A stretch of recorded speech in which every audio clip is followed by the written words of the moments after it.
Hello student, आपका mission career में स्वागत है।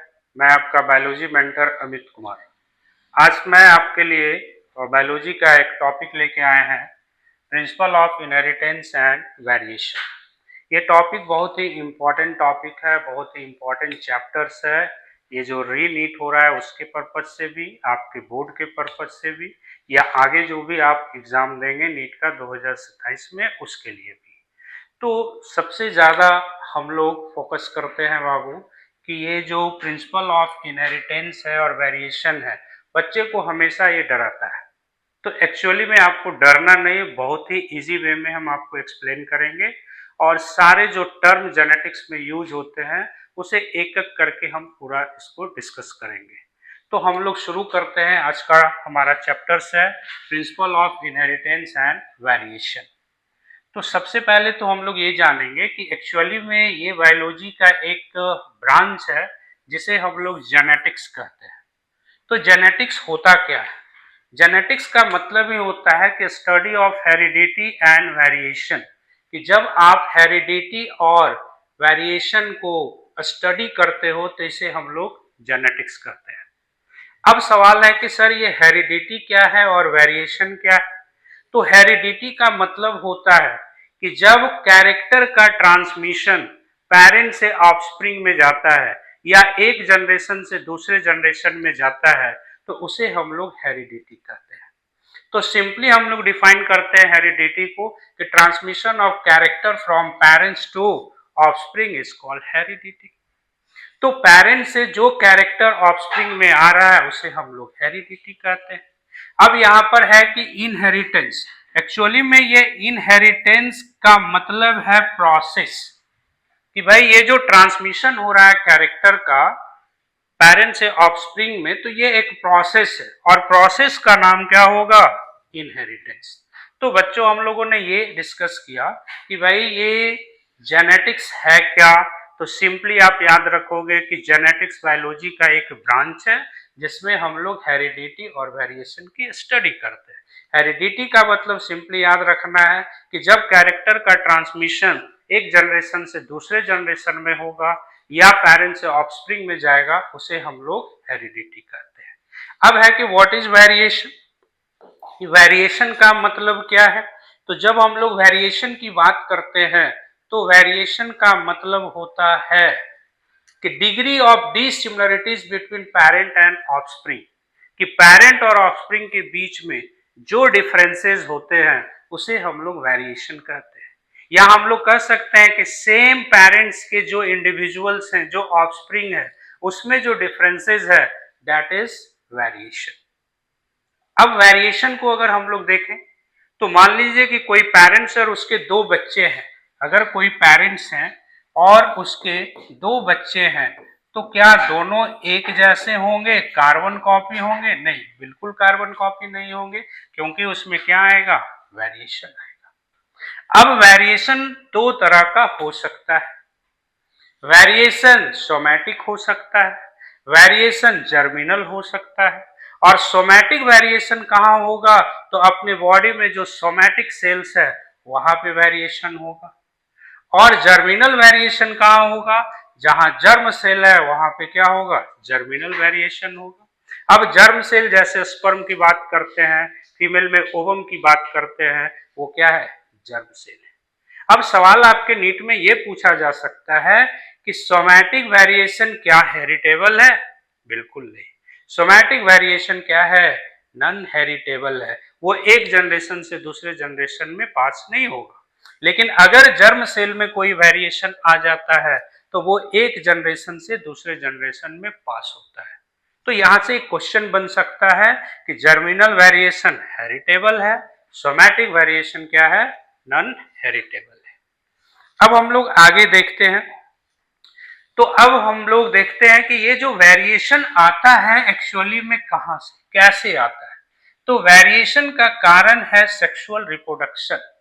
और ये हमारे एंसेस्टर पहले से जान रहे थे, कि हमारे एंसेस्टर ये पहले से जान रहे थे कि ये वेरिएशन का एक्चुअली कारण क्या है? Sexual reproduction. और ये 8000 टू 1000 BC पता था पहले से ही हमारे एंसेस्टर को कि वेरिएशन का कारण क्या है, सेक्सुअल रिप्रोडक्शन है। और एक टर्म आपकी एनसीईआरटी लिखती है, डोमेस्टिकेशन। एक्चुअली में डोमेस्टिकेशन में करते क्या है हम लोग कि जो भी वाइल्ड एनिमल्स है उसको डोमेस्टिकेशन करना है, ठीक है। और डोमेस्टिकेशन में हम लोग दो स्टेप लेते हैं, एक आर्टिफिशियल सिलेक्शन लेते हैं और एक हम लोग सेलेक्टिव ब्रीडिंग लेते हैं। आर्टिफिशियल सिलेक्शन का मतलब क्या है बच्चे? आर्टिफिशियल सिलेक्शन का मतलब है कि जब आप कोई फॉरेस्ट में जाते हो तो वहां पे जो काऊ है या बुल है, तो डिफरेंट वेराइटीज के काऊ है, डिफरेंट वेराइटीज का बुल है, उसमें से जो वेस्ट होगा, जो हिस्ट पुष्ट है, उसका हम लोगों ने सिलेक्शन किया। और चूंकि सिलेक्शन मैन के द्वारा हो रहा है, इस सिलेक्शन का नाम क्या है? Artificial selection. तो मान लो कि हम लोगों ने एक बुल का सिलेक्शन किया, एक काऊ का, अच्छे क्वालिटी का काऊ का सिलेक्शन किया, और इस सिलेक्शन के बाद जिसका सिलेक्शन किया उसका ब्रीडिंग कराया, दैट इज सेलेक्टिव ब्रीडिंग। और ब्रीडिंग कराने के बाद एक काऊ आई, फिर हम लोग सेम प्रोसेस कराएंगे और ऐसे कराते कराते हम लोग एक डिजायर कैरेक्टर वाले काऊ को डेवलप करेंगे। This process is called domestication. और यही डोमेस्टिकेशन करके एक काऊ बनाया गया बाबू, सहीवाल काऊ। और ये आपके बुक में दे रखा है। और ये सहीवाल काऊ कहाँ बनाया गया? इन पंजाब। तो ये आ सकता है कि सहीवाल काऊ जो है वो कहाँ डेवलप किया गया? तो पंजाब में किया गया। किस प्रोसेस के थ्रू किया गया? तो डोमेस्टिकेशन के थ्रू किया गया। अब आगे हम लोग देखेंगे कि कुछ हिस्टोरिकल चीज है, उसको हम लोग समझेंगे। जैसे अगर आपसे पूछा जाए कि who was the father of genetics, genetics के फादर किनको बोलते हैं, तो आप जानते हैं बच्चों, ग्रेगर जॉन मेंडल को बोलते हैं। जेनेटिक टर्म किसने दिया? तो विलियम वॉटसन ने दिया, ठीक है। और मॉडर्न जेनेटिक्स के फादर को हम लोग टीएच मॉर्गन बोलते हैं। फादर ऑफ ड्रोसोफिला जेनेटिक्स को हम लोग टीएच मॉर्गन को बोलते हैं। अब हम लोग देखेंगे यहाँ पे कि Mendel and his work, Mendel और उनके काम के बारे में हम लोग जानेंगे। तो मेंडल एक्चुअली में क्या थे? एक अस्टेरियन मॉन्क थे और इनका बर्थ 1822 जुलाई में हुआ और डेथ इनका 1884 में हुआ। मेंडल एक्चुअली में जो एक्सपेरिमेंट कर रहे थे वो गार्डन पी पे एक्सपेरिमेंट कर रहे थे। और गार्डन पी का बॉटनिकल नाम भी आपको याद रखना है, पाइजम सटाइवो। तो गार्डन पी पे इनका एक्सपेरिमेंट चल रहा था और गार्डन पी का जो बॉटनिकल नाम है पाइजम सटाइवो। अब बात आती है कि ये मेंडल साहब का कि जो एक्सपेरिमेंट का ड्यूरेशन था, कितने सालों तक ये एक्सपेरिमेंट किए थे? तो बेटा ये 7 ईयर तक एक्सपेरिमेंट किए थे। और आपके बुक में ये डेटा दिया गया है, 1856 से लेके इन्होंने 63 तक एक्सपेरिमेंट किया और 7 ईयर एक्सपेरिमेंट किया। और ये नीट में ऑलरेडी क्वेश्चन आ चुका है। नेम ऑफ एक्सपेरिमेंट, इनके एक्सपेरिमेंट का नाम था प्लांट हाइब्रिडाइजेशन। इन्होंने जो एक्सपेरिमेंट किया उस पेपर को उन्होंने सबमिट किया 1865 में।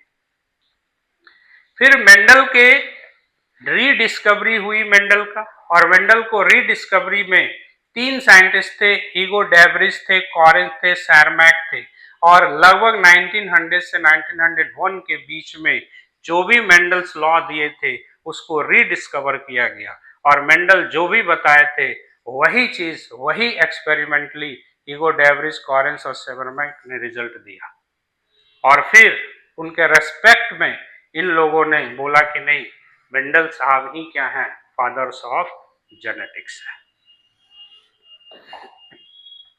अब सवाल आता है कि sir why Mendel got success on P plant? Mendel P plant पे ही क्यों सफल हुए?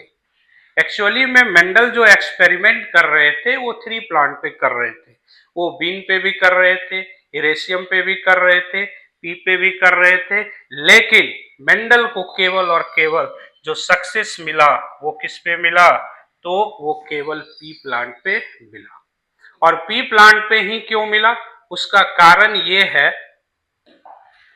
कि पी प्लांट जो होते हैं वो शॉर्ट पीरियड वाले प्लांट है, मतलब एनुअल प्लांट्स हैं। एक ही पीरियड में उनके पूरे साइकिल पूरा हो जाता है, वेजिटेटिव फेज भी कंप्लीट हो जाता है, रिप्रोडक्टिव फेज भी कंप्लीट हो जाता है।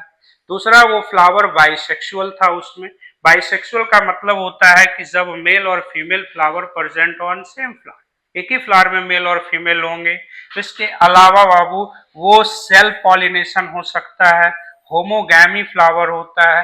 होमोगैमी का मतलब होता है कि when male and female flower mature at the same time, एक ही समय पे मेल और फीमेल फ्लावर मैच्योर होता है, that is homogamy. Next, one plant possesses 7 pair of contrasting character. एक ही प्लांट में 7 पेयर ऑफ कॉन्ट्रास्टिंग कैरेक्टर था, जो सबसे ज्यादा इंपॉर्टेंट था एक्सपेरिमेंट के लिए। ठीक है। And last one is the one plant produce large number of progeny. एक प्लांट में हजारों सीड्स हो सकते हैं, तो एक्सपेरिमेंट हम लोग आसानी से पी प्लांट पे कर सकते हैं। इसलिए मेंडल को जो सफलता मिली वो किस पे मिली? पी प्लांट पे। अब हम लोग देखेंगे कि मेंडल साहब ने जो एक्सपेरिमेंट किया था पी प्लांट पे, तो जब पी प्लांट को हम लोग देखते हैं तो दे हैव 7 कॉन्ट्रास्टिंग कैरेक्टर। उसके पास क्या है? 7 कॉन्ट्रास्टिंग कैरेक्टर है। अब ये 7 कॉन्ट्रास्टिंग कैरेक्टर में आप याद रखोगे कि एक तरफ मैंने लिखा है कैरेक्टर और एक तरफ मैंने लिखा है डोमिनेंट और एक तरफ मैंने लिखा है रिसेसिव।